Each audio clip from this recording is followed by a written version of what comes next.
안녕하십니까? 한반도안보전략연구원 원장 윤창용입니다. 러시아와 북대서양조약기구가 지난 11월 7일 구소련 시절에 체결했던 대표적인 재래식 군축 조약인 유럽 재래식 무기 감축 조약에 대해 각각 탈퇴와 효력 중단을 선언함으로써 군비 통제의 시대가 막을 내리고 군비 경쟁의 시대가 도래하는 길을 열어놓았습니다. 북한의 군사위성 발사 성공도 이러한 흐름을 가속화시키는 요인이 될 것으로 보입니다. CFE는 냉전 말기인 1990년 11월 나토와 구소련 주도의 바르샤바 조약기구 사이에 체결한 재래식 전력 군비 축소 조약으로 유럽 지역에서의 양측 간 재래식 전력의 균형을 위해 전차, 전투기, 공격 헬기, 장갑차, 대포 등의 보유 상한선을 정하고 초과분을 폐기키로 하고 각국의 비준을 거쳐 1992년 발효된 바 있습니다. CFE는 1991년 소련 붕괴와 바르샤바 조약기구의 해체로 인해 변화된 상황을 반영해 1999년 국가별 보유 상한을 정하는 방향으로 개정됐지만 러시아는 2007년 이 조약이 자국의 군사력만 제한하고 있다며 CFE 참여 중단을 선언했고 우크라이나 전쟁의 와중에서 지난 5월에는 핀란드와 스웨덴의 나토 가입에 반발하여 푸틴 대통령이 CFE 파기 법령에 서명한 데 이어 러시아 외무부가 이번에 공식 탈퇴를 발표한 것입니다. 이에 따라 나토와 미국도 12월 7일부터 CFE에 따른 의무 이행을 중단할 것이라고 발표하였습니다. 러시아 외무부는 탈퇴 성명에서 나토의 확장 정책 때문에 이러한 상황이 발생했다고 비난하고 오늘부로 러시아와 나토 회원국의 어떤 군축 협정도 불가능하다고 선언하였습니다. 러시아와 서방 간의 군축 조약 폐기가 이번이 처음은 아닙니다. 미국은 2019년 8월 당시 트럼프 행정부가 러시아의 1500km 순항미사일 개발 등 지속적인 핵무기 개발 및 배치를 이유로 1987년 체결한 사거리 500km에서 5500km의 핵미사일 배치를 금지한 중거리 핵 전력조약 참여 중단을 선언했고 러시아도 바로 뒤따랐지요. 이어 지난해 우크라이나를 침략한 러시아는 미국의 우크라이나 지원에 반발하여 금년 2월 미국과의 전략핵무기 통제 조약인 신전략무기 감축협정 참여 중단을 선언하였습니다.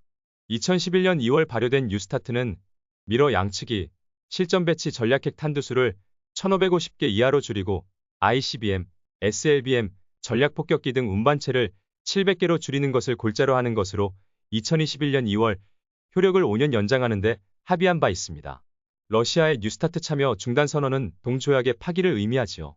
여기에 지난 11월 2일에는 푸틴 대통령이 포괄적 핵실험 금지 조약의 비준을 철회하여 사실상 탈퇴함으로써 핵실험 재개의 길을 열어놓았습니다.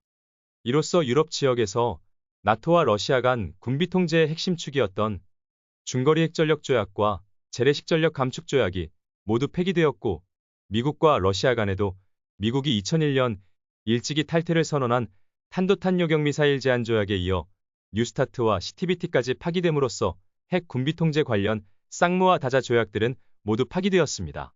사실상 미국을 비롯한 서방과 러시아 간 군비 통제 조약들은 모두 파기되어 더 이상 존재하지 않는 상태가 되어버린 것이지요.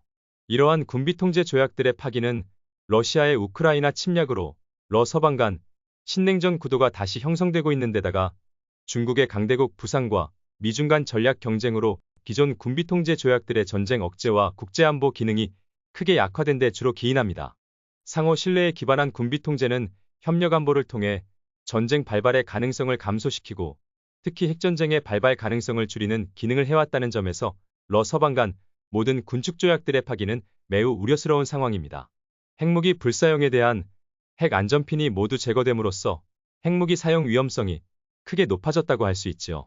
또한 우크라이나 전쟁이 어떠한 형태로 끝나던 간에 안보리 상임이사국 러시아의 무도한 인접국 침략을 목도하고 이를 완전히 저지하지 못하는 미국을 바라보면서 유럽 국가들은 물론 세계 주요국들은 자주국방을 위한 군비 강화에 매진할 것이며 미국, 러시아, 중국 등 군사강국들은 첨단무기 개발과 함께 핵무장력 강화를 추구할 것으로 예상됩니다.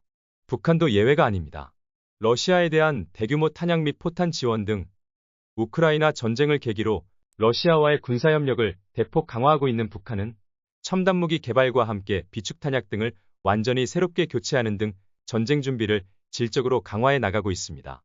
북한이 지지난주 중거리 미사일 고체 연료 엔진 시험에 성공했다고 발표한 데 이어 지난주 3번의 시도 끝에 군사위성 발사에 성공한 것도 한미일에 대한 타격 능력을 질적으로 강화하려는 노력의 일환이라고 보여집니다.